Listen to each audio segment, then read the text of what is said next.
Hello, ഏതു ജന്മകൽപ്പനയിൽ എന്ന സീരിയലിൻ്റെ ലേറ്റസ്റ്റ് എപ്പിസോഡിൻ്റെ റിവ്യൂയിലേക്ക് എല്ലാവർക്കും സ്വാഗതം. ലാവണ്യ പറയുന്നത് കേട്ട് ശ്രുതി ആകെ ഞെട്ടി നിൽക്കുന്നുണ്ട്. ശ്രുതി ചോദിക്കുന്നുണ്ട്, മേഡം എന്താ മേഡം ഈ പറയുന്നത് എന്നിങ്ങനെ ചോദിക്കുമ്പോൾ ലാവണ്യ പറയുകയാണ്, ശ്രുതി നീ ഈ ലോകം മാറിയൊന്നും അറിഞ്ഞിട്ടില്ല. ഒരു സ്ത്രീയും പുരുഷനും ഒരു കെട്ടുപാടുമില്ലാതെ സ്വതന്ത്രമായി ജീവിക്കുന്നതാണ് ലിവിങ് ടുഗദർ. അവർക്ക് കുട്ടികൾ വേണമെങ്കിൽ ആകാം, അല്ലെങ്കിൽ വേണ്ട എന്നൊക്കെ ഇങ്ങനെ പറയുമ്പോൾ ശ്രുതി ആകെ ഞെട്ടി നിൽക്കുന്നുണ്ട്. അഞ്ജലിയും ഇതെല്ലാം കേട്ട് ആകെ ഞെട്ടി നിൽക്കുകയാണ്. എന്നിട്ട് ശ്രുതി ഞെട്ടിയിട്ട് പറയുന്നുണ്ട്, എന്താ മേഡം ഈ കേൾക്കുന്നത്, എനിക്കിതൊന്നും കേൾക്കാൻ വയ്യേ എന്നൊക്കെ പറഞ്ഞിട്ട് ശ്രുതി ആ പലഹാരം എടുത്ത് അവിടെ നിന്ന് ഓടിപ്പോവുകയാണ്. അവിടെ ചെന്ന് അതിങ്ങനെ കഴിച്ചുകൊണ്ടിരിക്കുകയാണ്. വിഷമം വരുമ്പോൾ ശ്രുതിക്ക് എന്തെങ്കിലും പലഹാരം എടുത്ത് കഴിച്ചുകൊണ്ടേയിരിക്കണം. അങ്ങനെ കഴിച്ചുകൊണ്ടിരിക്കുമ്പോഴാണ് അശ്വിൻ അങ്ങോട്ടേക്ക് വരുന്നത്. പെട്ടെന്ന് അശ്വിനെ കാണുന്ന ശ്രുതി ആകെ ഞെട്ടി നിൽക്കുന്നുണ്ട്. പെട്ടെന്ന് അശ്വിനെ കാണുമ്പോൾ ശ്രുതിക്ക് ഭക്ഷണം കഴിക്കുന്നതിനിടയിൽ പെട്ടെന്ന് മേപ്പെട്ട് വരികയാണ്. അങ്ങനെ അശ്വിനും ശ്രുതിയെ നോക്കി അവിടെ നിന്ന് പോകുന്നുണ്ട്. എന്നിട്ട് ലാവണ്യോട് പറയുകയാണ്, എന്താ ലാവണ്യ, നിനക്ക് എന്നോട് ഞാൻ ആ ഫയൽ അയച്ചു തരാൻ പറഞ്ഞിട്ട് നീ ഇതുവരെ എനിക്ക് അയച്ചു തന്നില്ലല്ലോ. നിനക്ക് ഇനി ബിസിനസ് കാര്യങ്ങൾ ശ്രദ്ധിക്കാൻ കഴിയുന്നില്ലെങ്കിൽ വീട്ടിൽ തന്നെ നിന്നാ മതി എന്നൊക്കെ പറയുകയാണ്. ഇത് കേട്ടിട്ട് ലാവണ്യ പറയുന്നുണ്ട്, ഞാനൊരു ചെറിയ ബിസി ആയിപ്പോയി അശ്വിൻ സർ, ഞാൻ അയച്ചു തരാം എന്നൊക്കെ പറയുമ്പോൾ അശ്വിൻ ദേഷ്യപ്പെടുകയാണ്. ലാവണ്യ ഇതൊക്കെ കേട്ടിട്ട് ശ്രുതി വീണ്ടും വീണ്ടും മേളിക്കെടുക്കുന്ന ശബ്ദം ഇങ്ങനെ പുറപ്പെടുവിക്കുമ്പോൾ അശ്വിൻ ഇത് കേട്ടിട്ട് ഒരുപാട് ദേഷ്യം വരുന്നുണ്ട്. അഞ്ജലിയും ഇങ്ങനെ നോക്കുന്നുണ്ട്. ലാവണ്യെ വഴക്ക് പറയാൻ ശ്രമിക്കുമ്പോഴൊക്കെ ശ്രുതി ആ ശബ്ദം ഇങ്ങനെ ഉണ്ടാക്കിക്കൊണ്ടിരിക്കുകയാണ്. ഇത് കേട്ടിട്ട് അശ്വിൻ പറയുന്നുണ്ട്, ശ്രുതിയുടെ അടുത്ത് ചെന്നിട്ട്, നിനക്ക് കുറച്ച് മാനേഴ്സ് ഒന്നും ഇല്ലേ, ഇവിടെ സംസാരിക്കുന്ന കേട്ടില്ലേ എന്നൊക്കെ ശ്രുതിയെ വഴക്ക് പറയുമ്പോൾ ശ്രുതി പെട്ടെന്ന് ആ ശബ്ദം ഉണ്ടാക്കുമ്പോൾ വാ പൊത്തി നിൽക്കുന്നുണ്ട്. അങ്ങനെ വീണ്ടും അശ്വിൻ ലാവണ്യെ വഴക്ക് പറയാൻ നോക്കുമ്പോൾ വീണ്ടും ശ്രുതി ആ ശബ്ദം ഉണ്ടാക്കുകയാണ്. ഇത് കേട്ടിട്ട് അശ്വിൻ പറയുന്നുണ്ട്, എനിക്കിപ്പോൾ ഒന്നും പറയാൻ വയ്യ, ഇവിടെ ഡിസ്റ്റർബൻസ് ആണ് എന്നിങ്ങനെ പറഞ്ഞ് അശ്വിനോടൊന്ന് പോകുമ്പോൾ ലാവണ്യം അശ്വിൻ്റെ കൂടെ പോവുകയാണ്.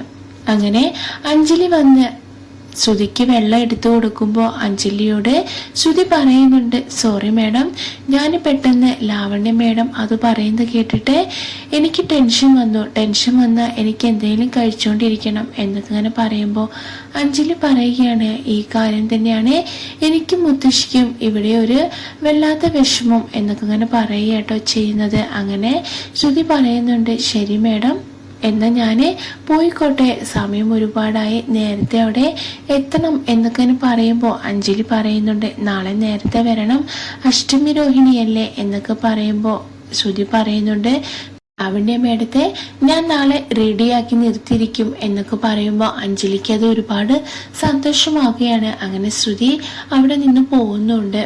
അങ്ങനെ അശ്വിൻ ലാവണ്യോട് പറയുന്നുണ്ട്, നിനക്ക് വീട്ടിലെ കാര്യവും ബിസിനസ് കാര്യവും ശ്രദ്ധിക്കാൻ പറ്റുന്നില്ലെങ്കിൽ നീ ഇവിടെ തന്നെ നിന്നോ, നീ അത് റിസൈൻ ചെയ്തേക്ക് എന്നൊക്കെ ലാവണ്യോട് പറഞ്ഞിട്ട് അശ്വിൻ അവിടെ നിന്ന് പോവുകയാണ്. ഇത് കേട്ടിട്ട് ലാവണ്യ പറയുന്നുണ്ട്, ഇതിനെല്ലാം കാരണം ആ കാർട്ടൂൺ ബേബിയാണ്, അവളെ എങ്ങനെയെങ്കിലും ഇവിടെ നിന്നും പുകച്ചു പുറത്താക്കണം എന്നൊക്കെ ഇങ്ങനെ ലാവണ്യ ചിന്തിക്കുകയാണ് ചെയ്യുന്നത്.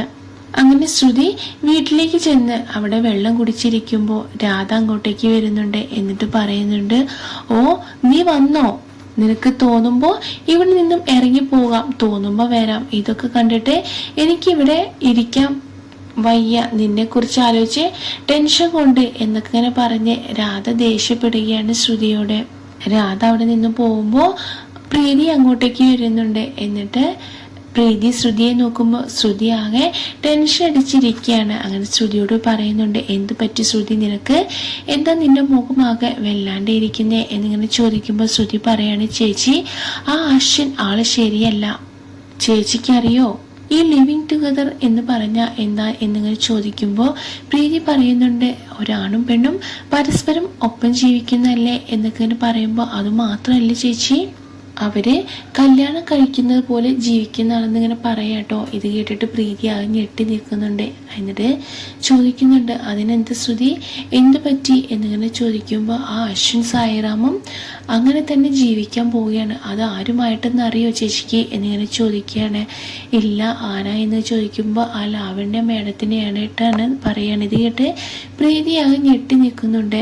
അവർ തമ്മിൽ അങ്ങനെ ജീവിക്കാൻ പോവുകയായിരുന്നു. മുത്തശ്ശിയും അഞ്ജലി വീടും സമ്മതിക്കാത്തത് കൊണ്ട് മാത്രമാണ് ഇപ്പം അവർ തമ്മിൽ വിട്ടു നിൽക്കുന്നത്. എത്രയും പെട്ടെന്ന് തന്നെ അവരങ്ങനെ ജീവിക്കും എന്നൊക്കെ പറയുകയാണ്. ഇത് കേട്ടിട്ട് പ്രീതി ആകെ ഞെട്ടി നിൽക്കുന്നുണ്ട്. ഇത് കേട്ട് രാധ അങ്ങോട്ടേക്ക് വരും. എന്നിട്ട് പറയുന്നുണ്ട്, ആരാ ഒരുമിച്ച് ജീവിക്കുന്നത് എന്നിങ്ങനെ ചോദിക്കുമ്പോൾ ശ്രുതി പറയുന്നുണ്ട്, അത് പിന്നെ ഞാനും ചേച്ചിയും ഒരുമിച്ച് കിടക്കുന്ന കാര്യം പറയുകയാണെന്ന് എന്നിങ്ങനെ പറയുമ്പോൾ രാധ പറയുന്നുണ്ട്, ഇപ്പോഴും നിങ്ങൾ അങ്ങനെ തന്നെയല്ലേ കിടക്കുന്നേ എന്നിങ്ങനെ ചോദിക്കുമ്പോൾ ശ്രുതി പറയുന്നുണ്ട്, അതെ, വീണ്ടും ഞങ്ങൾ അങ്ങനെ തന്നെ ഒന്ന് ഓർമ്മിപ്പിക്കുകയായിരുന്നു എന്നിങ്ങനെ പറയാട്ടോ. ഇത് കേട്ടിട്ട് രാധ പറയുന്നുണ്ട്, ശരി ശരി ഇനി മതി എന്നിങ്ങനെ പറഞ്ഞുകൊണ്ടിരിക്കുമ്പോഴാണ് മേളിൽ നിന്നൊരു ശബ്ദം കേൾക്കുന്നത്. അങ്ങനെ ശ്രുതി ചോദിക്കുന്നുണ്ട്, അതെന്താ അമ്മായി അവിടെ ഒരു ഒച്ച എന്നിങ്ങനെ ചോദിക്കുമ്പോൾ ശ്യാമുവും വന്നിട്ടുണ്ട്. അവനാകെ എന്തോ വിഷമത്തിലാണെന്ന് തോന്നുന്നു, നീ പോയി ചോദിക്കേ എന്നിങ്ങനെ ശ്രുതിയോട് പറയുമ്പോൾ ശ്രുതി പറയുന്നുണ്ട്, ഞാനെന്തിനാ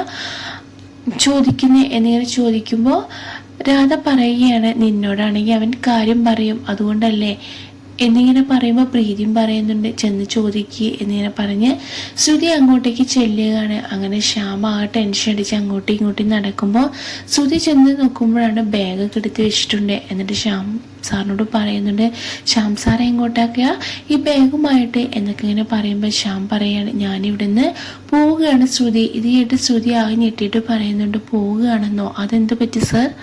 ഇത് കേട്ടിട്ട് ശ്യാം പറയുന്നുണ്ട്, എന്താന്ന് ശ്രുതിക്ക് അറിയില്ലേ എന്നിങ്ങനെ ചോദിക്കുകയാണ്. ശ്രുതി ആകെ ഞെട്ടി നിൽക്കുന്നുണ്ട്. എന്നിട്ട് പറയുന്നുണ്ട്, ഇല്ല സർ എന്നിങ്ങനെ പറയുമ്പോൾ ശ്യാം പറയാണ്, ഇല്ല അല്ലേ, എന്ന ശ്രുതി കാരണമാണ് ഞാൻ ഇവിടുന്ന് പോകാൻ നിൽക്കുന്നത് എന്നിങ്ങനെ പറയുമ്പോൾ ശ്രുതി ചോദിക്കുകയാണ്, ഞാൻ കാരണോ, അതെന്താ എന്നിങ്ങനെ ചോദിക്കുമ്പോൾ ഞാൻ നിങ്ങളെ എല്ലാവരും എൻ്റെ ഒരു ബന്ധുക്കളായിട്ടാണ് കൂട്ടിയിട്ടുള്ളത്. ഞാൻ സ്നേഹിച്ച എല്ലാവർക്കും എൻ്റെ സഹായം ഞാൻ കൊടുത്തിരിക്കും. പക്ഷേ നിങ്ങൾ എന്നെ അന്യമായിട്ടാണ് കാണുന്നത്, പിന്നെന്തിനാ ഞാനിവിടെ നിൽക്കുന്നത് എന്നിങ്ങനെ ചോദിക്കുമ്പോൾ ശ്രുതി പറയാണ്, എന്ത് സർ ഇങ്ങനെയൊക്കെ പറയുന്നേ എന്നിങ്ങനെ ചോദിക്കുമ്പോൾ ശ്യാം പറയുന്നുണ്ട്, ഞാൻ അശ്വിന് കൊടുക്കാൻ വേണ്ടിയിട്ട് 1,00,000 രൂപ തരാം എന്ന് പറഞ്ഞല്ലേ, പക്ഷെ ശ്രുതി അത് നിരസിച്ചില്ലേ എന്നിങ്ങനെ ചോദിക്കുമ്പോൾ ശ്രുതി പറയുന്നുണ്ട്, ക്ഷമിക്കണം സർ, എനിക്കത് വേണ്ട, അതൊരു ബാധ്യതയാവില്ലേ എന്നിങ്ങനെ ചോദിക്കുമ്പോൾ ബാധ്യതയോ, ഞാൻ കടമായിട്ടാണ് ശ്രുതിക്ക് തരുന്നത് എന്നിങ്ങനെ ചോദിക്കും. ശ്രുതി പറയുന്നുണ്ട്, അതല്ല സർ, സാറിന് ഞാനത് തരണ്ടേ എന്നിങ്ങനെ ചോദിക്കുകയാണ്. അതാണ് ഞാൻ പറഞ്ഞത്, നിങ്ങളെ എന്നെ അന്യമായിട്ടാണ് കാണുന്നത് എന്നിങ്ങനെ ശ്യാം പറയുമ്പോൾ ശ്രുതി പറയുകയാണ്, അതല്ല സർ, ഞാൻ അവിടെ പോയി ജോലി ചെയ്യുന്നതിന് ഒരു കാരണമുണ്ട്. എൻ്റെ അഭിമാനം പണയം വെച്ചിട്ടാണ് ഞാൻ അവിടെ പോയി ജോലി ചെയ്യുന്നത്. കാരണം എൻ്റെ അച്ഛയും അമ്മയും സഹായിക്കാൻ വേണ്ടി എൻ്റെ അച്ഛൻ്റെ കട എനിക്ക് എടുത്തു കൊടുക്കണം, അതുകൊണ്ട് വേണ്ടിയിട്ട് മാത്രമാണ് എൻ്റെ അഭിമാനം നോക്കാതെ ഞാൻ അവിടെ പോയി ജോലി ചെയ്യുന്നത് എന്നൊക്കെ തന്നെ പറയുമ്പോൾ ശ്യാം പറയുന്നുണ്ട്, ശരി എന്നാ വേണ്ട, ഞാൻ ഇവിടെ നിന്ന് പോവുകയാണ്, അമ്മായിയോട് പറയണ്ട, ഞാൻ ഇനിയും വരില്ല എന്നിങ്ങനെ പറഞ്ഞിട്ട് ശ്യാം അവിടെ പോകുന്നുണ്ട്. ഇതൊക്കെ കേട്ടിട്ട് ശ്രുതിക്ക് ഒരുപാട് സങ്കടമൊക്കെ ആവുന്നുണ്ട്. അങ്ങനെ ശ്യാം താഴേക്ക് ചെല്ലുമ്പോൾ രാധ ചോദിക്കുന്നുണ്ട്, എന്താ ശ്യാമോനെ ബാഗൊക്കെ എടുത്ത് എങ്ങോട്ടേക്ക് പോവാ എന്നൊക്കെ ചോദിക്കുമ്പോൾ ശ്യാം പറയുകയാണെ, ഞാൻ ഒരാഴ്ച കഴിഞ്ഞിട്ടേ വരുള്ളൂ, എനിക്ക് അത്യാവശ്യമായിട്ട് ഒരിടം പോകാനുണ്ട് എന്നൊക്കെ പറയുമ്പോൾ രാധ പറയുന്നുണ്ട്, നാളെ കഴിഞ്ഞിട്ട് പോയാൽ പോരെ, നാളെ അഷ്ടമി രോഹിണിയല്ലേ എന്നൊക്കെ ചോദിക്കുകയാണ്. അങ്ങനെ ശ്യാം പറയുന്നുണ്ട്, അതല്ല, എനിക്ക് പോവേണ്ട അത്യാവശ്യ കാര്യമുണ്ട് എന്നൊക്കെ പറഞ്ഞിട്ട് ശ്യാം അവിടുന്ന് പോകുമ്പോൾ ശ്രുതി ഒരുപാട് സങ്കടപ്പെട്ട് നിൽക്കുമ്പോൾ രാധ പറയുന്നുണ്ട്, എന്താണ് പ്രശ്നമെന്ന് അവൻ പറഞ്ഞോ എന്നിങ്ങനെ ചോദിക്കുമ്പോൾ ശ്രുതി ഒന്നും മിണ്ടുന്നില്ല. ആകെ ഒരു സഹായമുള്ളതാ, അവനും പോയി, ഇനി എന്തൊക്കെ സംഭവിക്കാവോ എൻ്റെ കൃഷ്ണ എന്നൊക്കെ പറഞ്ഞ് രാധ അവിടുന്ന് പോവുകയാണ് ചെയ്യുന്നത്. എന്നാൽ ശ്രുതിയാണെങ്കിൽ ഒരുപാട് സങ്കടപ്പെട്ട് നിൽക്കുന്നുണ്ട്. പ്രീതി ശ്രുതിയെ നോക്കുന്നുണ്ട്.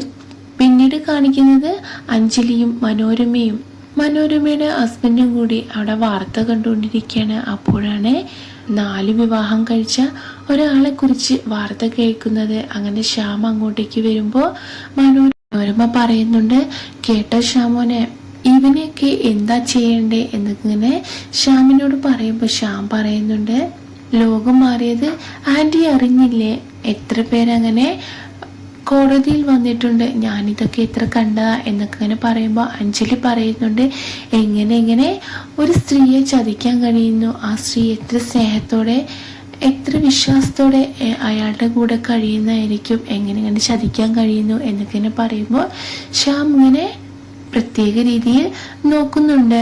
ഇത് കണ്ടിട്ട് മനോരമ പറയുന്നുണ്ട്, അവൻ്റെയൊക്കെ മുഖത്ത് ഗ്രീൻ ചില്ലി ഒഴിക്കണം എന്നൊക്കെ ഇങ്ങനെ പറയാട്ടോ. അങ്ങനെ ശ്യാമും അതിനിങ്ങനെ ന്യായീകരിച്ച് പറയുമ്പോൾ മനോരമയുടെ ഭർത്താവ് ഇങ്ങനെ ചിരിക്കുകയാണ് ഇത് കേട്ടിട്ട്. അങ്ങനെ മനോരമ പറയുന്നുണ്ട്, എന്താ നിങ്ങളും അങ്ങനെ ഡബിൾ ഗെയിം കളിക്കണോ എന്നൊക്കെ ഇങ്ങനെ ചോദിക്കുമ്പോൾ പറയുകയാണ്, എനിക്ക് ഒരബദ്ധം പറ്റി, ഇനിയൊരബദ്ധം പറ്റുമോ, കാക്കപ്പൊന്നായാലും അതും മതി എന്ന് ഞാനങ്ങ് വിചാരിച്ചു എന്നൊക്കെ ഇങ്ങനെ പറയുമ്പോൾ മനോരമ പറയുകയാണ്, ദാറ്റ്സ് ട്രൂ എന്നൊക്കെ ഇങ്ങനെ പറഞ്ഞിട്ട് പെട്ടെന്നാണ് മനോരമയ്ക്ക് കാര്യം മനസ്സിലായത്. അങ്ങനെ പറയുന്നുണ്ട്, അത് മതി കുറച്ച് കൂടുന്നുണ്ട് കേട്ടോ, ടു ബാഡ് എന്നൊക്കെ ഇങ്ങനെ ഇംഗ്ലീഷിൽ തട്ടി വിടുന്നുണ്ട് മനോരമ. ഇത് കേട്ടിട്ട് അഞ്ജലിക്കൊക്കെ ചിരി വരുന്നുണ്ട്. ശ്യാം ഇങ്ങനെ ചിരിച്ച് ശ്രുതിയെ കുറിച്ച് ഇങ്ങനെ ആലോചിച്ച് നിൽക്കുകയാണ് ശ്യാം. പിന്നീട് കാണിക്കുന്ന അശ്വിനെയാണ്. അശ്വിൻ ജയിലിൽ ഇങ്ങനെ കിടക്കുമ്പോഴാണ് അങ്ങോട്ടേക്ക് പോലീസ് വരുന്നത്. ഒരു വനിതാ പോലീസാണ്. പെട്ടെന്ന് തന്നെ അത് ശ്രുതി ആയിരിക്കും. ശ്രുതി പെട്ടെന്ന് നിന്ന് അശ്വിനെ പിടിച്ച് കോളറ് പിടിച്ചിട്ട് എണീപ്പിച്ചിട്ട് പറയുന്നുണ്ട്, എന്താ അശ്വിൻ സായിറാം എന്നൊക്കെ ഇങ്ങനെ പറഞ്ഞ് കോളറ് പിടിച്ച് നിൽക്കുമ്പോൾ അശ്വിൻ ഞെട്ടി ഇങ്ങനെ ശ്രുതിയെ നോക്കി നിൽക്കുന്നതാണ് കാണിക്കുന്നത്. ഈ വീഡിയോ ഇഷ്ടപ്പെട്ടാൽ ലൈക്ക് ചെയ്യാനും സബ്സ്ക്രൈബ് ചെയ്യാനും സപ്പോർട്ട് ചെയ്യാനും മറക്കരുത്. താങ്ക്